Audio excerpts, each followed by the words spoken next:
Here's my next project. It's Kayren Spain of Kayren Spain Designs, and I'm going to paint this for my bathroom.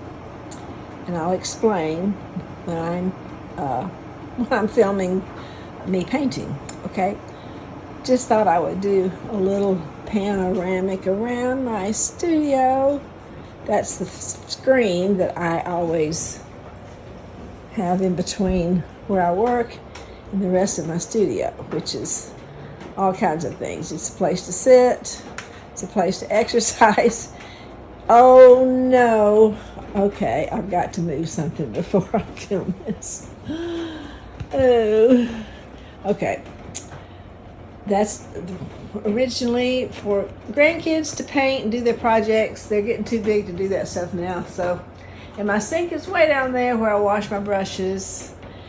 And this is the sofa where I can sit when I get tired of painting. And everything in here pretty much I painted. I painted the screen with all the little segments of flowers. I did this a long time ago. And I painted the lamp, not the shade, and not the frame, and not the table. But I painted the little candle holder. That was one of the first things I ever did. I found that at a thrift store. And we go around to here, and you can see out to my lake. And I put in these windows to enclose my studio. Some years ago, they're made of vinyl. It's not glass. It's a vinyl enclosure. But it looks like glass. It's just a lot cheaper than glass. And I wanted all windows. And I couldn't afford to put in this many windows all the way around. That's where I paint. There's all my paints and pens and brushes and stuff over there. Painted that lamp. I painted my cash box, my tape holder, a little bag to carry my stuff. And then there is Justin James, who I painted that guitar for him. He and his wife have a very famous band. Of course, this is my Ed Heck. Why I have that light on there, I don't know, but I'll take it off. Ed Heck's little heart project. And there's another lamp I painted a long time ago. But there's my lake. I'm always talking about it. And I'm going to pan around. Over there's that air conditioner heater unit that makes all the noise. So that's it. I'm fixing to start that project. I'm going to bring it over here to my table and put the primer on. I decided to sand some to take the glossy look off of it. Then I'm going to wipe it down with alcohol before I prime it. So I'm just hand sanding it, and I've got to turn it over and do the other side. I flipped it over. The back side has also got to get painted because it'll be in my bathroom, and you can see through the back side through my bedroom because it's a see-through fireplace. So I'm going to have to do both sides. So I'm fixing to sand this. I already sanded the other side. I cleaned it with alcohol. And now I'm on the back side, and there's a little sticker here. And this was dated in January of '94. So it's kind of old. And it has these legs on it that when you stand it up, it keeps it standing up straight. And I'm going to take these off. I always do, so that mainly where I can put it on the other side, it'll turn, because these come down and they turn. And I just like to take off the hardware and paint everything and then put it back on where the hinges look nice. All right, that's what I'm going to do. Oh, this sticker, I put some Goo Gone on it to make it loosen up so I can get it off. And I'm using this little sander, and I'm just using rubbing alcohol for massages. 70% alcohol. All right, I'm getting to work. I'm getting to work with the boring part that you don't want to watch. I'll show you some of the little tricks when I'm priming or painting. And I've got a surface that has a ledge, and then you're going to paint the underneath side. Whenever I'm painting this little ledge, I'll run my hands underneath, and make sure there's no primer building up down there and causing it to look ugly, because this is the back side really, even though it will show through the fireplace, the glass see-through fireplace. So that's just one of my little things I always do. Even when I'm putting on the clear gloss, it'll run, so I always run my hand underneath and make sure it's not, on my hand underneath, and make sure it's not building up. And I just wipe it on my table here, my drop cloth. So I'm going to keep priming. Boring.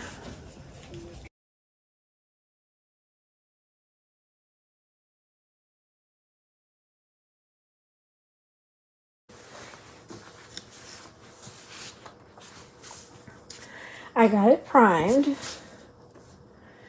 And every once in a while there's a little bad spot. I'm putting on the base coat now, and I'm going to go around the edge as I go. This is the back side that I'm working on.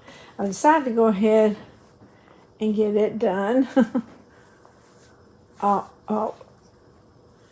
Maybe all the way, at least through priming and base coat.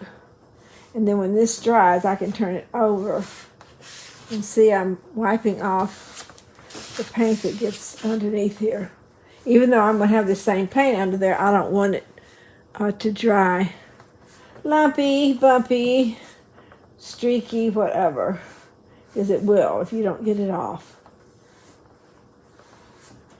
And I've learned that the hard way, which I have learned everything I do pretty much that way, because I don't really have a teacher or instructor or anyone to tell me how to do this stuff. I just do what I figure out works.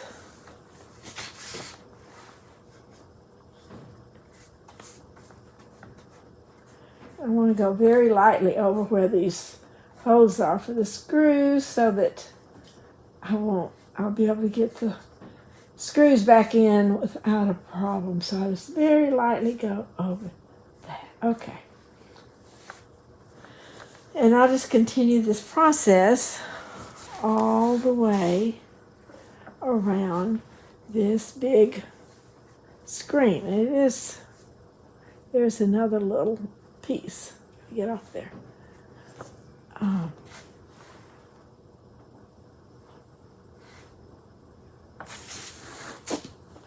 don't think you're even seeing what I'm doing right now, but I'm just finishing up this edge.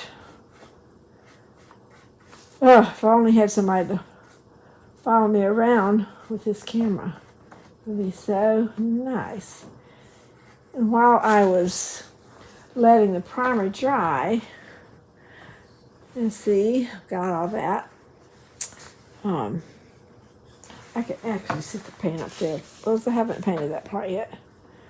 I'm painting underneath the legs just to make them look nicer.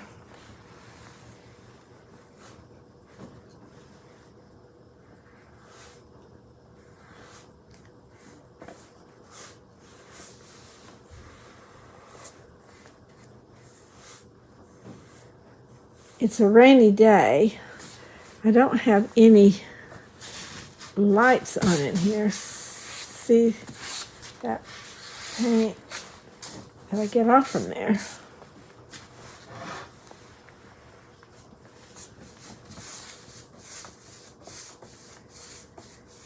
And I'm going to try to go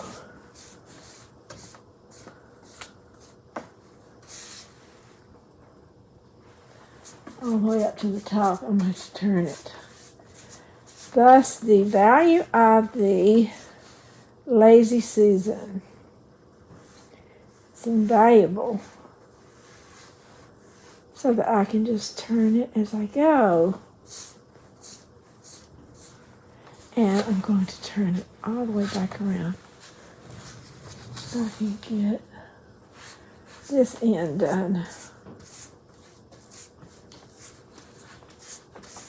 I'm going to paint this side in what I've called my sumptuous squares. They're not the black and white. They're the kind of pastel-y colors.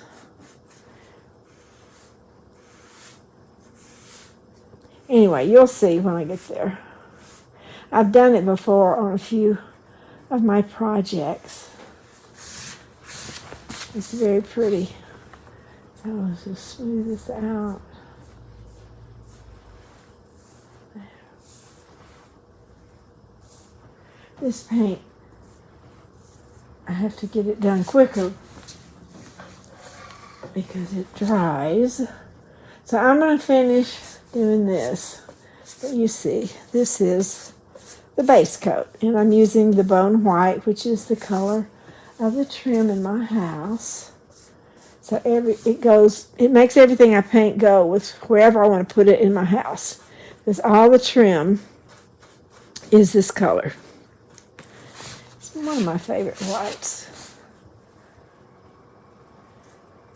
It's not a white. It's a softer white. And I love it. Okay.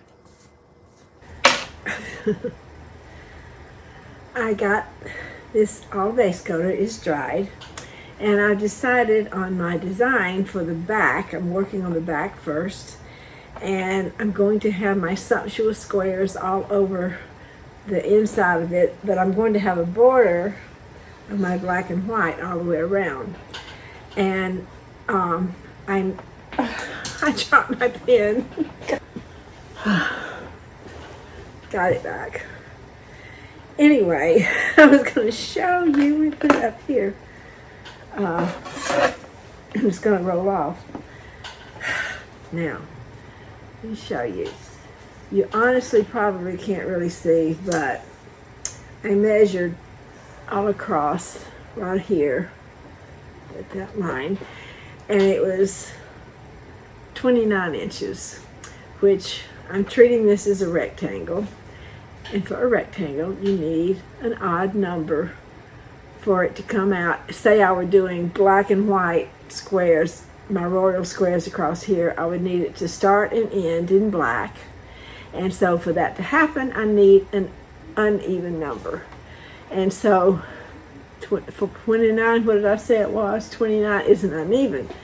Well, I also decided instead of just sumptuous squares, I'm going to have a border of black and white going all the way around. And so to get the 27 inches to leave me an inch border on each side, that's what I decided. I'm having really an inch on each for the border, and then that leaves 27 inches for there, which is an odd number. And I had a brilliant idea for my little, to mark off where this border is going to be. This is something I use when I sew, when I do hems and things that I have to measure up to 6 inches, and this is just it's a little less than an inch actually. So I'm putting it around the edge and making a mark every so often, and then I can go back and connect these marks, and I'll have my border. So this is just a really easy way to do it, because I'm working on a curve, and so that's why I can't draw a straight line. Is my pen still marking? And I know you can't see this because you're too far away, but this was a brilliant little idea, and I think my pen all of a sudden is not marking, and it hasn't been for a couple of times. Well, I see it there. So I just keep going till I get all the way around. these gel pens, I brought more than one up here. Where are the rest? Because they'll stop working for a bit, and I kind of have to give them a rest and use another one. So let's see, is this marking? Yes, it's marking. So I'm almost back around to where I started. And I'll fill in, I may not even have to. I've got a good enough edge, and I will measure all the way around, and I think I'm going to do kind of long black and white stripes, not little bitty ones, to go all the way around to give a border for my sumptuous squares in the middle. So that's going to be this side. And I would leave you to do all of this gridding. I've explained how it has to be. Odd number for a rectangle, whether it's inches, half inches, 2 inches, 6 inches, 5 inches. Each segment's got to be a odd number of segments for it to work out properly. So that's how you do it, folks. Now I'm going to go mark it off.